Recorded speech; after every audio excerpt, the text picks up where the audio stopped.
저의 가정은 저의 할아버님의 오랜 지병을 예수를 믿으면 고칠 수 있다라는 이야기를 듣고 처음으로 예수를 영접하였습니다. 그러나 할아버님은 병 치료는 받지 못하신 채 몇 년 후에 소천하셨습니다. 할아버님의 오랜 병 치료로 얼마 안 되는 농가 밭을 다 팔게 된 저희 아버님은 충북 음성에서 무작정 서울로 올라오셨습니다. 저는 그 덕분에 서울에서 학교를 다닐 수 있었지만 집안 형편이 가난해서 중학교 3학년 때 휴학을 해야 했습니다. 휴학을 하는 동안 마대 만드는 공장에 2개월 다니기도 했습니다. 그런데 2달 만에 공장이 망했습니다. 왜 망했냐고요? 저 보지 마세요. 저 때문에 망한 게 아니고 그냥 망했습니다. 왜 망했는지 모르겠습니다. 저도. 제가 당시 다니던 배문중학교에는 1년 밑에 박정희 대통령의 아들인 박지만 군이 들어와 있었습니다. 복학한 후에 중학교를 같이 졸업하고 바로 고등학교 무시험 제도가 들어오면서 박지만 군은 청와대 옆에 있는 중앙고등학교로 갔고 저는 그 밑에 비원 옆에 있는 휴문고등학교에 배정이 되었습니다. 당시 집이 평창동에 있었기 때문에 비원까지는 한 30분밖에 걸리지 않았지만 집이 무허가란 이유로 철거되어 몇 달 지나지 않아 멀리 김포공항 근처에 있는 신월동으로 강제로 이주되었습니다. 그러다 보니 남들은 학원을 다니는데 저는 돈이 없어 학원은커녕 학교 가는데 2시간, 집에 오는데 2시간, 하루에 4시간을 쓰면서 3년 동안 학교를 다녔습니다.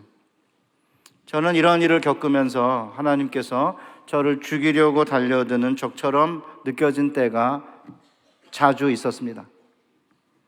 결혼한 후에도 저는 하나님을 생각하면 인자하신 분이라는 생각보다 과격하게 제 인생 가운데 개입하는 낯선 분처럼 생각될 때가 한두 번이 아니었습니다. 그러다가 저는 야복강에서 씨름하는 야곱에 대한 마틴 루터의 해석을 접하게 되었습니다. 그리고 하나님께서 왜 낯선 적처럼 자기 백성을 공격하시는지 그 이유를 깨닫게 되었습니다. 야복강 스토리에 대한 교회의 해석사를 살펴보면 야곱이 천사와 씨름을 한 거고 끈질기게 기도하면 축복받는다는 식으로 해석하는 게 다수 의견이었습니다. 그러나 루터는 야곱이 천사와 씨름을 한 것이 아니라 하나님이 야곱에게 씨름을 걸어 야곱이 하나님과 씨름을 한 것이라고 해석합니다. 루터가 성경에서 가장 난해한 본문이라고 한 이 스토리는 실제로 이해하기 어려운 대목이 한둘이 아닙니다. 첫째, 하나님이 야곱을 공격한 이유가 무엇일까요? 아브라함에게 하셨던 것처럼 낮에 천사의 모습으로 나타날 수도 있고 이전에 베델에서처럼 꿈에 나타날 수도 있는데 왜 그동안 속임수꾼임에도 불구하고 야곱을 돌보시고 지키셨던 하나님이 왜 갑자기 돌변하여 한밤중에 죽일 듯이 달려든 것일까요?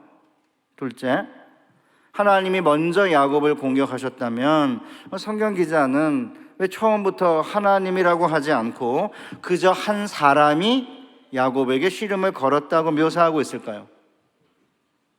도대체 왜 하나님은 사람의 모습으로, 그것도 낯선 적의 모습으로 야곱을 공격했을까요?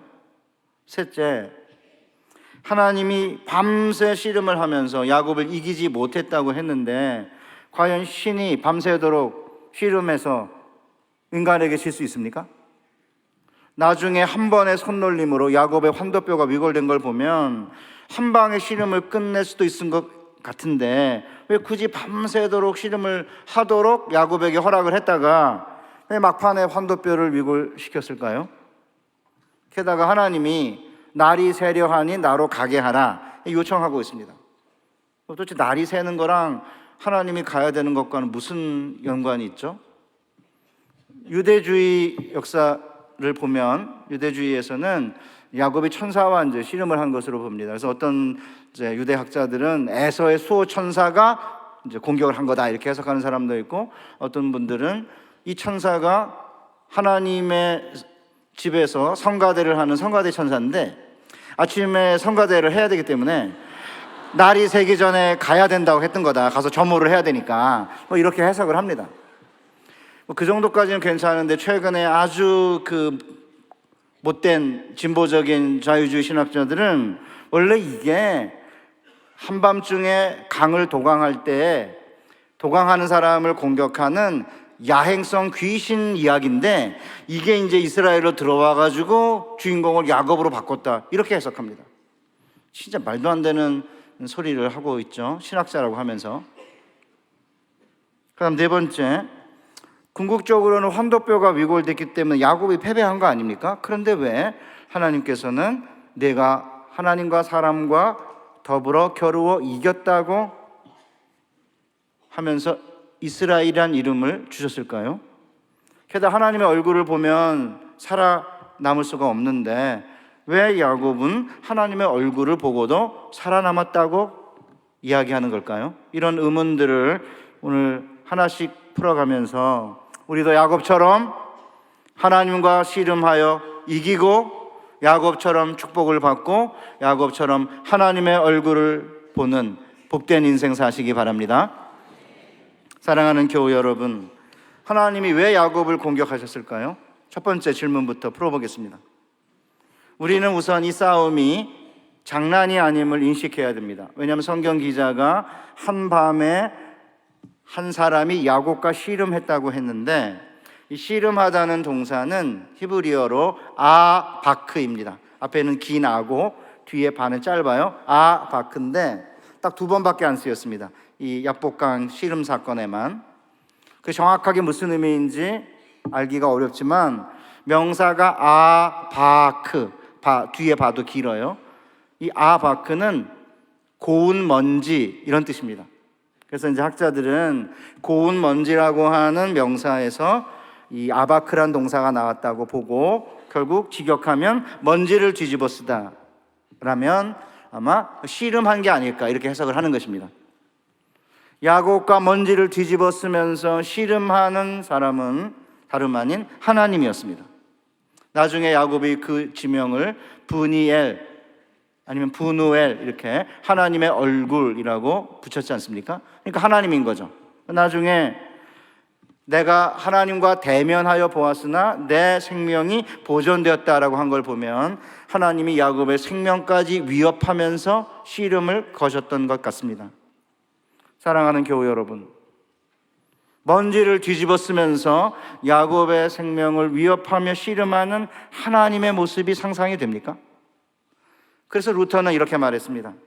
이 구절은 구약에서 가장 난해한 본문으로 간주되고 있다. 이것은 이상한 게 아니다. 왜냐하면 족장 야곱이 혈과 육과 싸운 게 아니라 하나님 자신과 싸운 것이기 때문이다. 이 싸움은 무서운 싸움이었다. 하나님 자신이 싸웠을 뿐만 아니라 적대적인 방식으로 마치 생명을 앗아가려는 듯이 대적하셨기 때문이다. 그러면 낯선 적과 야곱이 무슨 대화를 나눴을까요? 아무런 설명이 없기 때문에 무슨 대화를 나누는지 알 수가 없습니다. 캄캄한 칠흑 같은 밤중에 느닷없이 어떤 사람이 공격을 해왔기 때문에 야곱은 말없이 목숨을 걸고 사투를 벌였는지 모릅니다. 그 정말 흥미로운 것은 여태까지 야곱의 인생에서 그랬던 것처럼 야곱이 하나님을 이기고 있었다는 것입니다. 25절 상반절에 보면 자기가 야곱을 이기지 못함을 보고, 야곱 정말 대단한 사람 아니에요? 밤새 먼지를 뒤집어 쓰며 씨름하는 하나님을 이기고 있습니다. 그런데 바로 그때 모든 게 역전되는 일이 생겼습니다. 하나님이 야곱의 환도뼈를 치신 것입니다. 본문에 보면 그가 야곱의 허벅지 관절을 치매 야곱의 허벅지 관절이 그 사람과 씨름할 때 어긋났더라. 개역 개정 우리의 성경은 허벅지 관절이라고 번역했지만 저는 이전 성경처럼 환도뼈라고 부르겠습니다.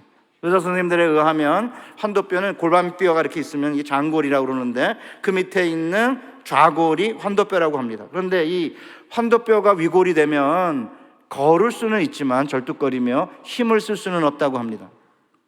그래서 성경 본문을 자세하게 보면 이 사람이 야곱을 이기는 것은 처음부터 문제가 아니었던 것으로 보입니다.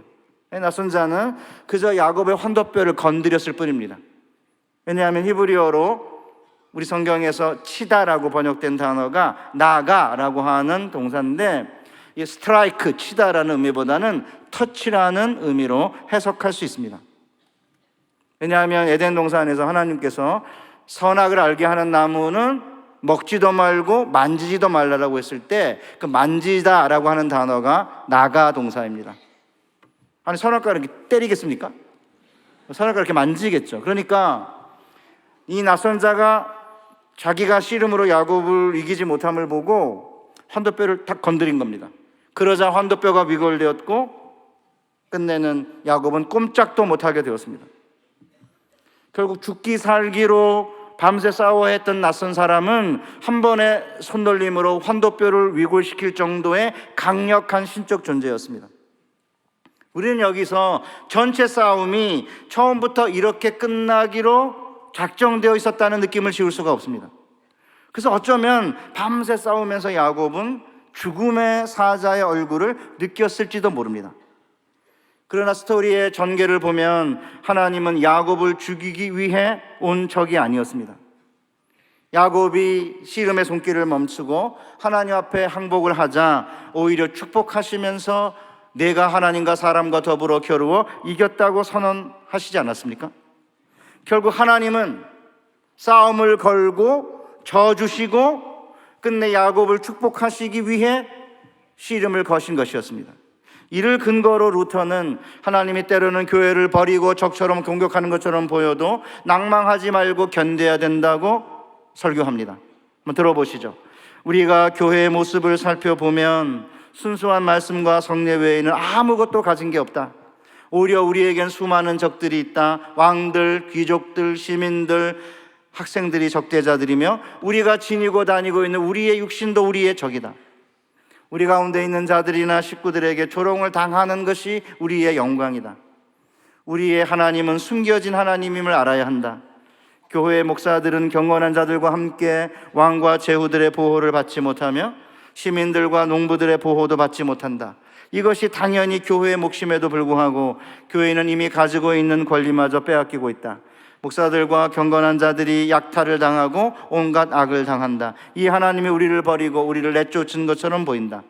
그러나 하나님께서는 우리의 구원자시요 모든 축복의 수여자가 되시겠다고 약속하였기에 믿는 자는 신앙과 기도로 하나님을 이길 수 있다.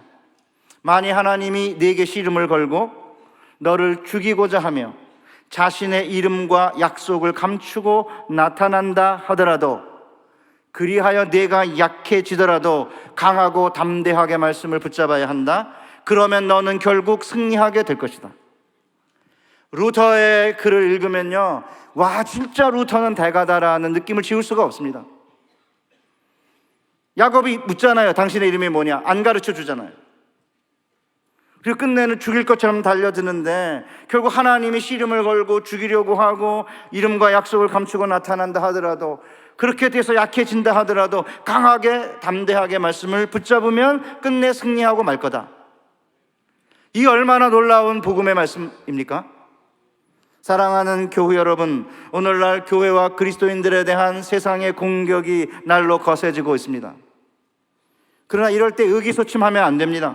루터가 우리에게 이미 500년 전에 일러준 대로 하나님께서 끝내 우리를 축복하실 것을 믿고 우리에게 주어진 씨름을 말씀과 기도로 끝내 승리하는 여러분 되시기를 바랍니다.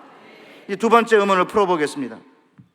하나님이 야곱을 공격한 것은 공격하고 져주시고 축복하시기 위함이라는 것을 살펴보았습니다. 그러면 낮에 얼마든지 광명한 천사의 모습으로 나타날 수 있는데 굳이 밤에 낯선 적의 모양으로 씨름을 거신 이유가 무엇입니까? 우리가 다 알다시피 하나님을 보는 것은 매우 위험한 일입니다. 심지어 모세가 하나님의 영광을 보여달라고 할 때에도 내가 내 얼굴을 보지 못하리니 나를 보고 살 자가 없느니라고 하셨습니다. 만약에 하나님이 한낮에 나타나시면 그의 얼굴을 보는 사람은 누구나 죽을 수밖에 없기 때문에 이런 식으로는 하나님이 야곱과 씨름할 수가 없는 거 아닙니까? 하나님께서 씨름을 걸고 저주시기 위해서는 한밤중에 사람의 모양으로 나타날 수밖에 없는 거죠. 그러니까 해가 뜨면 하나님의 얼굴을 보고 살아남을 수가 없으니까 내가 날이 서기 전에 가야 된다라고 요청하신 거예요. 어찌됐든 씨름을 걸고 저주신 후에 아마 어두움이 점차 물러가면서 처음으로 야곱은 희미하게나마 적대자의 얼굴을 본 것 같습니다. 그런데 놀랍게도 그가 본 것은 사람의 얼굴이 아니라 하나님의 얼굴이었습니다. 그러나 더욱 놀라운 것은 야곱이 본 하나님의 얼굴은 밤새도록 자기를 죽이려고 달려든 험악한 죽음의 얼굴이 아니었습니다. 아니, 죽음의 얼굴보다 더 무서운 얼굴이었습니다. 그것은 다름 아닌 하나님의 사랑의 얼굴이었습니다. 하나님의 얼굴은 한밤중에 적의 모습으로 나타나 밤새 씨름을 걸고 끝내 져주시고 축복하시려는 사랑의 얼굴이었습니다. 하나님이 압록강에서 야곱을 공격한 것은 야곱을 사랑했기 때문이었습니다. 비록 속임수꾼이지만 그동안에 함께 하시며 엄청난 축복을 주셨지만 이제 그 야곱의 이름으로는 가나안 땅에, 약속의 땅에 들어갈 수 없기에 약속의 땅으로 들어가는 압록강에서 하나님과 더불어 겨루었다는 의미의 이스라엘로 이름을 바꾸어 주시기 위해 야곱을 공격하신 것입니다. 물론 지금까지는 비록 속임꾼이라 하더라도 하나님께서 야곱과 함께 하셨습니다. 따라서 지팡이 하나만을 가지고 가나안 땅을 떠났지만 이제는 4아내와 11아들과 2떼나 되는 엄청난 재물을 얻게 된 것입니다. 아내가 4명인 게 축복인지 잘 모르겠지만 아니 저는 한 명도 버거운데 아니 어떻게 4명이나 전 잘 이해가 안 돼요. 그렇지만 여러분이 뭘 이해하셔야 되냐면 아브라함, 이삭, 야곱 이렇게 3대를 지나면서 야곱의 가족이 75명이에요. 어떤 성경은 70명이라고 되어 있지만 그러면 너로 큰 민족을 이루게 하겠다고 하나님이 아브라함에게 약속하셨다면 최소한 3대까지 가서 한 70명은 돼야지. 그 다음에 애굽에 들어가서 400년 만에 200만 명이 되는 거 아닙니까? 막 그래서 이제 어쨌든 뭐 우여곡절 끝에 이제 4아내를 얻은 건데 아들이 11아예요. 이제 요셉은 이제 베냐민은 좀 이따 날 거예요. 디나라고 하는 딸이 있고 2떼나 이뤘다고 했는데 그래서 이제 가축을 2떼로 나눠가지고 그 다음에 맨 앞에 이제 에서에게 줄 예물을 보내고 2떼로 나눈 다음에 그 다음에 한 떼를 치면 에서가 400명 데리고 오으니까 다른 떼는 피하겠다 생각한 거고 그래서 이제 아내들 가운데 종 출신인 비라랑 실바 맨 처음에 놓고 그 다음에 레아 놓고 그 다음에 라헬 놓고 자기가 맨 뒤에 선 거 아니에요? 그럼 얼마나 많은 재물을 얻었을까? 그걸 알 수 있는 방법이 하나 있는데 그거는 에서에게 보낸 예물의 수를 살펴보면 됩니다. 32장 14절 암염소가 200이요 수염소가 20이요 암양이 200이요 순양이 20이요 젖나는 낙타 30과 그 새끼요 암소가 40이요 황소가 10이요 암나귀가 20이요 그 새끼 나귀가 10이라. 모두 몇 마리인지 아세요? 모르죠? 나한테 안 준 거니까 이거 센 사람 한 명도 없어요. 제가 여러 번 물어봤는데 아무도 몰라요. 자기에게 줬으면 셌을 텐데 몇 마리인가 총. 저도 설교하려고 셌습니다. 550마리입니다. 이게 왕의 예물에 해당하는 어마어마한 선물이거든요. 그러니까 아니 선물이 550마리라면 2떼라고 하는 것은 어마어마한 그 부를 이룬 거 아닙니까? 그러니까 약속의 땅으로 돌아오는 순간에 하나님께서는 야곱에게 베푼 과거의 은혜를 근거로 이제 야곱이 변화해야 할 것을 요구하며 씨름을 거신 것입니다. 사랑하는 사랑의 교회 여러분, 현재 우리가 가지고 있는 재물, 우리의 지위, 우리의 재산, 우리의 명예, 우리의 자녀들, 우리의 소유, 우리가 윤리적으로 깨끗하고 거룩하기 때문에 주신 것입니까? 아닙니다.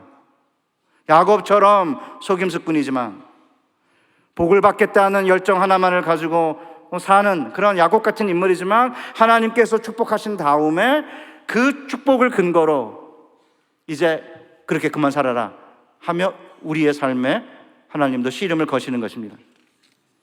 그렇다면 왜 하나님의 사랑이 죽이려고 달려드는 적의 얼굴로 나타날까요? 아가서 기자가 지적한 것처럼 사랑은 죽음보다 강하며 질투는 수월같이 잔인하며 불길같이 일어나기 때문입니다. 우리를 향한 하나님의 사랑은 그러기에 죽음보다 강합니다. 그러기에 과거에 베푼 은혜를 근거로 이제는 그만 그렇게 살면 안 된다. 우리를 사랑하시기에 우리를 변화시키려고 달려드는 그 하나님의 사랑의 얼굴은 죽음보다 더 무서운 얼굴을 할 수밖에 없었던 거죠. 사랑하니까. 변화시켜야 되고 거룩하게 만들어야 하니까 때로는 죽음보다 무서운 사랑의 얼굴로 우리에게 다가와 씨름을 거시는 것입니다. 사랑하는 사랑의 교회 교회 여러분, 인생을 살다 보면 하나님께서 우리를 공격하시는 것처럼 느껴질 때가 있습니다. 그러나 하나님은 밝은 대낮이 아니라 어두운 밤에 누군지 모르게 우리를 공격하며 씨름을 거십니다. 게다가 하나님께서 우리에게 씨름을 걸어오는 방식과 모양은 너무나 다양합니다. 우리를 변화시켜야 할 부분이 다양하고 모호하고 신비하기 때문에 씨름으로 공격하신 하나님의 모습 역시 다양하고 모호하고 신비롭습니다. 따라서 우리는 이 인생의 씨름에서 궁극적 씨름의 대상이 누구인지 잘 모릅니다. 그러나 우리가 궁극적으로 씨름해야 될 대상은 하나님임을 인식해야 됩니다. 그리고 믿음을 가지고 말씀으로 기도로 이겨내야 됩니다. 칼빈의 말을 들어보겠습니다. 한때 우리 조상 야곱의 삶의 모습이 성도의 생활에서도 나타난다. 성도들 역시 유혹과 시험 속에서 하나님과 씨름하는 것이다. 하나님은 우리에게 믿음의 시험을 주시지만 동시에 우리가 거기에 대응할 수 있는 힘도 공급하신다. 하나님은 우리와 같은 편에 계시고 동시에 맞은편에도 계신다. 말하자면 한 손으로는 우리를 치시지만 다른 손으로는 우리를 보호하시는 셈이다. 그렇다. 하나님께서는 우리를 억누르는 것보다 더 많은 힘을 우리에게 공급하신다. 하나님께서는 왼손으로는 우리와 싸우시지만 오른손으로는 우리를 위해서 싸우신다. 하나님은 우리를 대적하시지만 불굴의 힘을 우리에게 주셔서 싸움에서 승리하게 하신다. 사랑하는 교우 여러분, 왜 루터와 칼빈이 대가라고 하는지 아시겠습니까? 수천 년 전 야복강에서 일어났던 야곱의 이야기를 오늘 우리의 이야기로 만들어가고 있지 않아요? 한 손으로는 치시지만 왼손으로는, 오른손으로는 우리를 위해 싸우시는 하나님, 우리를 때로는 억누르는 것처럼 보이지만 그것을 이길 수 있는 힘을 주셔서 끝내는 이기게 하시는 하나님이 여러분과 저의 하나님이라는 것입니다. 이게 바로 야곱에게 주신 새로운 이름, 내가 하나님과 사람과 더불어 겨루어 이겼다라고 하는 이름의 의미입니다. 그런데 오늘날 적지 않은 그리스도인들은 인생의 궁극적 씨름의 대상은 하나님임을 잘 모르고 있습니다. 한 십수년 전에 저는 학교에서 학생처장을 맡고 있었습니다. 그런데 12월 초에 당시 총장께서 졸업반 3학년 학생 7명을 12월 초까지 등록금을 내지 않았다는 이유로 전격적으로 제적 처분을 하셨습니다. 등록 기간이 여러 번 있었음에도 불구하고 12월 초까지 등록금을 내지 않으니까 2월 달에 졸업을 시켜야 되는데 미국 생활을 오래 하신 총장께서 격리과에 보고를 받고 저하고는 아무 상의도 없이 그냥 교무과를 통해 가지고 제적 처분을 통고하신 것입니다. 이 학생 대표들과 제적당한 학생들이 제적을 무효화해달라고 교수회의에 요청했지만 이미 총장의 이름으로 제적 통보가 나간 이상 이를 되물리는 것은 불가능하다라고 교수회의는 생각하고 학생들의 청원을 받아주지 않았습니다. 이에 그렇지 않아도 학교에 불만이 누적되어 있던 학생들이 졸업고사와 레포트 제출을 거부하고 강의동을 폐쇄하며 소요를 일으켰습니다. 학생처장인 저는 학생들과 씨름하지 않을 수가 없었습니다. 학생을 만나자마자 처음으로 이제 데모가 시작된 첫날 한 학생이 저한테 교수들은 부자죠. 우리는 가난합니다. 그 말 한마디에 저는 무장해제를 당했습니다. 친구 목사님들은 학생들이 가난하면 교수들이 봉급을 격출해서라도 그 졸업하는 학생들 졸업을 시켜야지. 그렇게 하면 되냐? 이 친구 목사님들은 저를 질타했습니다. 이런 상황에서 저는 제적당한 학생들을 만나서 1년 후에 재입학을 하면 내가 무슨 수를 써서라도 전액 장학금을 줄 테니까 동료들에게 졸업고사에 복귀하도록 요청해달라고 했지만 학생들은 저의 제안을 받아들이지 않았습니다. 그래서 제가 학생들에게 마지막으로 호소를 했습니다. 나는 중학교 다닐 때 중3 때 등록금을 못 내 휴학을 했다. 등록금을 냈지만 보충 수업비 1,000원을 못 내 매일같이 담임 선생님에게 종례 시간에 혼인하고 있는 데다가 다음 학기 등록금을 낼 가능성이 없어 휴학을 했다. 그러나 나는 그때 학교를 원망하거나 담임 선생님을 원망하지 않았다. 학교나 담임 선생님이 지정된 등록금이나 보충 수업비를 내라고 하는 건 너무나 당연하였기 때문이다. 그렇다고 어머니 원망하지도 않았다.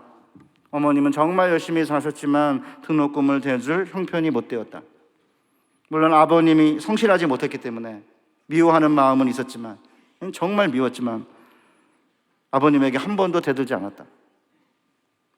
왜냐하면 이런 모든 문제의 근원은 하나님께 있었기 때문이었다. 저분 따라 산에 올라가서 기도하며 하나님과 씨름했다. 그러니까 여러분도 하나님과 씨름해라. 그러면 하나님께서 해결해 주실 것이다. 겉으로 볼 땐 학교의 문제, 선생들의 문제일 수 있지만 실제로는 하나님의 문제이다. 그러니까 1년 휴학하는 셈 치고 양보하면 등록금 대주겠다 이렇게 설득했지만 그 학생들은 이런 진리를 깨닫지 못했습니다. 끝까지 데모를 했고 학교 측에서는 이메일로 졸업고사를 보기로 했습니다. 다수의 학생들이 이 조건을 받아들이고 소요는 종결되었습니다. 물론 제적당한 학생들은 1년 후에 복학했지만 장학금을 받을 수는 없었습니다. 저는 지금도 너무 아쉽습니다. 왜 신학생들이 문제의 본질을 깨닫지 못할까? 자신들이 왜 등록금을 못 냈는지 그 상황, 학교는 원칙대로 처리할 수밖에 없었던 부득이한 일들, 동료들이 자기들 때문에 졸업을 하지 못하고 희생을 해야 하는 처지를 돌아보면서 왜 당당하게 신학적으로 문제를 해결하지 못했을까? 모든 인생의 문제의 핵심은 하나님이라는 사실을 깨닫고 왜 하나님과 씨름하지 못했을까? 진짜 너무나 아쉬워요. 아마 당시의 학생들은 신학적으로 아직 어렸기 때문에 이런 진리를 깨달을 수 있는 영적인 영안이 없었는지 모릅니다. 근데 밤이니까 그냥 모호해 보이고 저기 누군지 확실하게 보이지 않고, 그러니까 이제 학생들이 그럴 수 있다고 생각해요. 뭐 선생님들은 잘 사는데 우리 왜 안 도와주고, 학교가 그동안에 뭐 했냐, 이렇게 적이 많으니까, 또 적이 누군지 모호하니까, 캄캄한 밤이니까 얼마든지 그럴 수 있다고 생각해요. 그러나 어떤 때에는 직장과 학교가 문제고 직장 상사와 선생이 적처럼 보이지만 우리 인생에 있어 궁극적인 문제는 하나님과의 씨름에 있는 거 아닙니까? 근데 우리 삶의 문제는 하나님과 씨름하는 것임을 알고 하나님을 붙잡고 씨름을 해야 우리는 끝내 하나님의 축복을 받고 하나님의 얼굴을 볼 수 있습니다. 이게 야복강 스토리가 오늘 우리에게 보여주는 진리입니다. 우리는 이 같은 진리를 수로보니게 여인을 보면 금방 알 수 있습니다. 더러운 귀신 들린 딸을 둔 이 여인은 예수님의 소문을 듣고 예수께 찾아와 예수의 발 아래 엎드리며 딸에게서 귀신을 쫓아내줄 것을 간청했습니다. 그때 예수께서 뭐라고 하셨습니까? 자녀의 떡을 취하여 개들에게 던짐이 마땅치 아니하니라. 발 아래 엎드려 간구했는데 개 취급을 하는 예수님을 우리는 이해할 수가 없습니다. 다른 것도 아니고 그 사랑하는 딸에게서 더러운 귀신 들린 걸 쫓아내달라는 건데 자녀의 떡을 취해 개들에게 던짐이 마땅하지 않다? 이건 무례하다 못해 적의 공격 같지 않습니까? 그러나 이 여인은 예수님의 적대적인 모습에 뒤로 물러나지 않았습니다. 주여 올소이다마는 개들도 주인의 상에서 떨어지는 부스러기를 먹나이다. 여러분 지금 이런 취급을 주님께 받으시면 교회 나오시겠습니까? 넌 개인데? 개가 무슨 주인의 상에서 먹으려고 그래? 루터는 예수님이 여자여 내 믿음이 크도다 내 소원대로 되리라고 칭찬한 이 부분을 이렇게 해석하고 있습니다. 경건한 이들은 싸움을 끝까지 견지해야 하며 하나님의 얼굴을 보았다는 지점까지 나아가야 한다. 이것을 우리는 수로보니게 여인에서 보았다. 그 여인은 그리스도를 보고 들었다. 그리스도께서 집 안으로 들어가셔서 스스로 숨으시자 여인은 그곳까지 따라 들어가서 그리스도의 마음을 얻을 때까지 집요하게 요구하였다. 물론 뭐 집에 들어갔다는 얘기는 하지 않지만 은유적으로 설명하고 있는 거죠. 이런 투쟁에서 승리하면 우리는 야곱과 함께 기뻐하며 우리가 브니엘 즉 하나님의 얼굴을 보았다고 외칠 수 있는 것이다. 그러니까 야복강 이야기에서 우리는 하나님과 싸우는 방법과 기술이 있다고 루터는 말해. 하나님께 공격을 받을 때 용기와 희망을 버리지 않고 계속적으로 기도하고 찾고 문을 두드려야 된다는 거죠. 비록 우리를 공격하는 것처럼 보여도 말씀을 의지하여 기도하면 하나님의 얼굴을 보게 되고 끝내는 승리하게 된다는 것입니다. 사랑하는 교우 여러분, 야곱은 유유히 흐르는 야복강변에서 놀라운 복음을 경험했습니다. 흐르는 강물처럼 하나님의 사랑이 야곱의 삶 가운데 흘러 들어가고 있습니다. 속이기 잘하는 야곱을 거룩하게 하시기 위해 하나님은 야곱의 삶 가운데 낯선 적의 모습으로 씨름을 걸으셨습니다. 자기 힘으로 축복을 얻으려고 형의 장자권을 팥죽 한 그릇에 사고 눈먼 아버지를 속이고 외삼촌 라반을 이기려고 애쓰는 한, 진정한 평강, 샬롬과 기쁨과 조이와 행복, 해피니스는 얻을 수 없다는 사실을 알려주기 위해 하나님께서는 야곱의 삶에 과격하게 개입하셨습니다.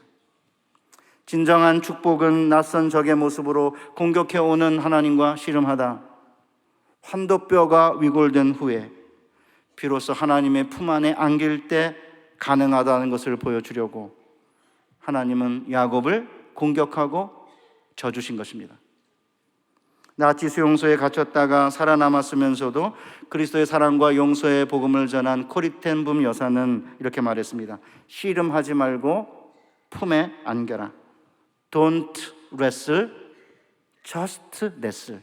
wrestle는 분유 브랜드 이름이 아니고요, 안겨라 이런 뜻입니다. 코리텐붐 여사에게 나치 수용소의 비참한 삶을 어떻게 이겨낼 수 있냐고 물으니까 나는 씨름하지 않고 안기는 법을 배웠습니다라고 답변했습니다. 그러나 사랑하는 교우 여러분, 처음부터 안기면 안 됩니다. 먼저 환도뼈가 위골되도록 하나님과 씨름해야 하죠. 그러니까 코리텐붐 여사가 수용소에 들어가는 날부터 안겼겠습니까? 하나님이 안기면 가만히 내버려두겠습니까? 떨쳐내지, 임마 안기지 마라 이렇게 해놓고 계속 씨름을 거는 거죠. 언제까지요? 환도뼈가 위골될 때까지. 한번 안겨보세요. 바로 안기면 하나님이 안아주나? 하나님 씨름을 건 거는 우리의 믿음이 얼마나 단단한지를 시험해보고 그 진정으로 네가 어떤 모습인지를 알라 이야기하시면서 깊은 깨달음을 주려고 하는 건데, 이게 슬쩍 건드리니까 안에 그냥 안아버리면은 이게 싸움이 안 되잖아요. 그러면 하나님은 제가 보기엔 밀쳐내고 더 심하게 때릴 거예요. 처음부터 안기지 말고 우선은 씨름해야 됩니다. 밤새도록 하나님과 씨름할 줄 알아야 됩니다. 필요하면 작전 기도도 하고 철야도 하고 서원도 해야 됩니다. 하나님의 약속을 붙잡고 가열차게 씨름을 해야 됩니다. 이렇게 하다 보면 어느 순간 환도뼈가 위골되는 것 같은 위기의 순간을 맞게 됩니다. 그때야 비로소 우리는 이 씨름이 우리를 죽이시려는 공격이 아니라 아들처럼 우리를 안으시는 하나님의 포옹임을 깨닫게 됩니다. 신명기 1장 13절에 사람이 자기의 아들을 아는 것 같이 너희 하나님 여호와께서 너희가 걸어온 길에서 너희를 안으사 이곳까지 이르게 하셨느니라. 그런데 하나님은 우리를 안으시지만 낯선 적의 공격으로 오해할 때가 있죠, 우리는. 그러나 이 씨름이 끝내 우리를 공격하고 져주시고 우리를 복주시고 자신의 얼굴을 보여주시려는 하나님의 안아주심임을 깨닫고 환도뼈가 위골된 채 하나님의 품에 안길 때 그때 비로소 우리는 진정한 승리자가 됩니다. 저는 왜 이 본당을 안아주심의 본당이라고 했는지 처음에는 잘 이해를 못했습니다. 나중에 보니까 오 목사님이나 오정혜 목사님이 안아주심을 굉장히 좋아하시는 걸 깨닫게 됐고, 그리고 이 말씀을 지난주에 준비하다가 그래, 세상에서 씨름하다 다친 몸, 하나님과 씨름하다 위골된 환도뼈, 상처난 심령으로 이 교회를 찾아와 안아주심의 본당에서 예배를 드릴 때 하나님의 안아주심을 경험하고 승리하며 회복되는 복된 여러분과 제가 되시기를 바랍니다.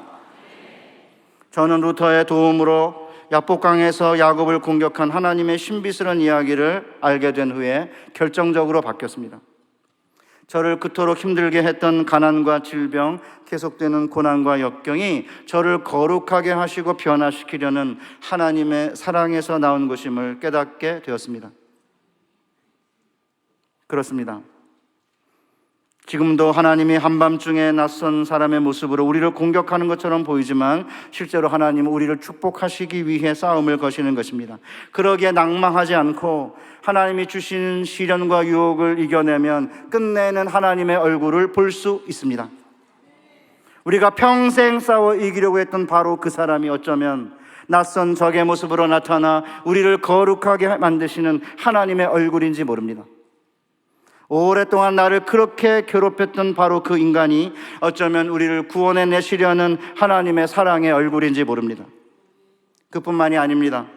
원망의 대상인 직장 상사가, 심지어는 사랑해서 결혼했지만 평생 원수 같은 남편과 아내가, 아니 내가 낳았지만 누군지 알 수도 없는 우리의 자녀들이 어쩌면 우리를 성화시키려고 낯선 적의 모습으로 우리 인생에 찾아온 하나님의 얼굴인지 모릅니다. 어디 그뿐입니까? 우리가 현재 처한 상황이 아무리 힘들어도 우리에게 다가오셔서 싸움을 걸고 저어주시는 하나님의 사랑이 있는 곳이라면 그곳은 브니엘, 즉 하나님의 얼굴이라고 불리울 수 있는 곳입니다. 저는 야복강에서 씨름하는 야곱을 만나며 어렸을 때 저의 궁핍한 삶과 가난이 저의 브니엘이었음을 알게 되었습니다. 평생 불평했던 가난한 내 가정이 하나님을 만났으면서도 죽지 않게 만든 약복강이었음을 뒤늦게 깨닫게 되었습니다. 물론 하나님과 씨름하는 것은 위험합니다. 환도뼈가 위골될 수 있기 때문입니다. 그러나 비록 환도뼈가 위골되어 절더라도 하나님의 얼굴을 볼 수 있다면 행복한 일이 아닙니까? 욥은 비록 모든 재산과 자녀를 잃었지만 하나님과 사투를 벌이며 씨름한 결과 욥기 42장 5절에서 이렇게 고백합니다. 내가 주께 대하여 귀로 듣기만 하였사오나 이제는 눈으로 주를 배움나이다. 이스라엘의 이스라엘됨은 자녀나 재산이나 소유의 많음에 있는 게 아닙니다. 이스라엘의 이스라엘됨은 하나님과 겨뤘고 밤새 하나님을 이겼고 하나님의 손맛을 보았고 환도뼈가 위골되어 절면서도 축복을 요구하였고 축복을 받은 후에 하나님의 얼굴을 본 데 있습니다. 왜 이스라엘 백성들이 환도뼈 힘줄을 먹지 않겠습니까?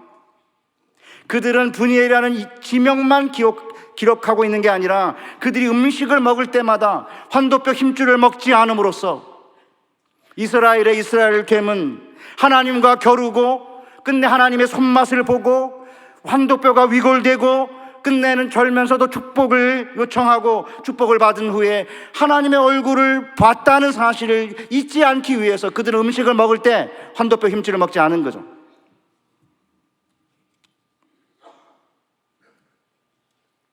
사랑하는 교우 여러분, 오늘 우리가 원하는 게 뭡니까?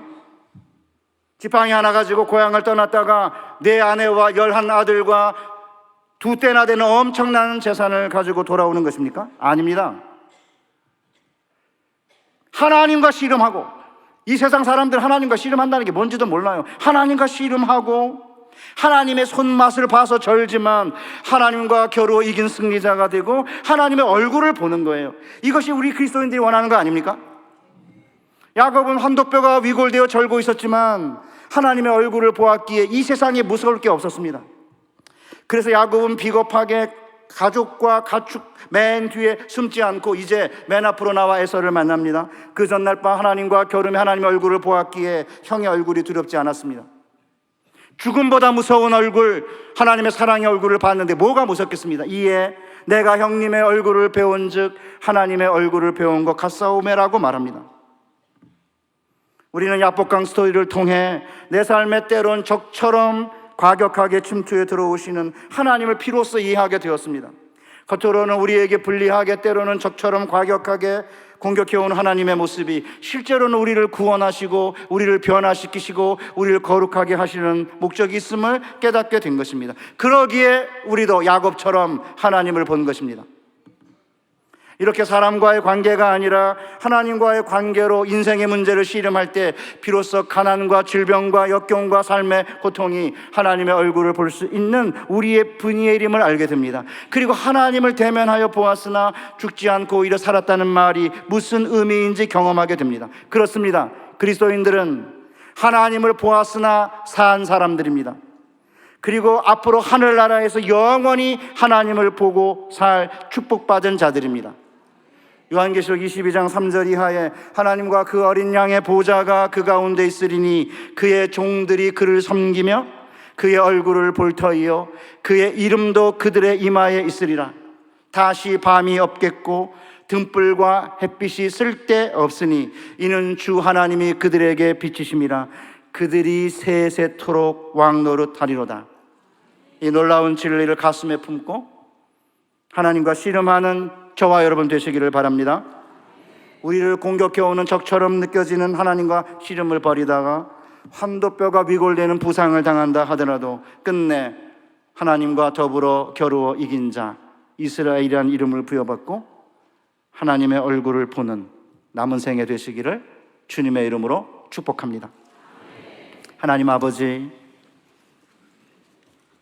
적처럼 다가와 씨름을 거시는 하나님과 밤새도록 씨름하여 환도뼈가 위골되더라도 하나님과 겨루어 이긴 자라는 축복을 받게 하여 주시옵소서. 우리 인생의 모든 문제의 핵심 관건은 하나님과의 관계에 있다는 사실을 기억하고 우리에게 주어진 이 믿음의 씨름을 잘 감당해내므로 끝내는 하나님의 얼굴을 보고 산 자, 아니 영원히 하늘나라에서 하나님의 얼굴을 보는 자의 축복을 맛보게 하여 주옵소서. 예수님의 거룩하신 이름으로 기도하옵나이다. 아멘.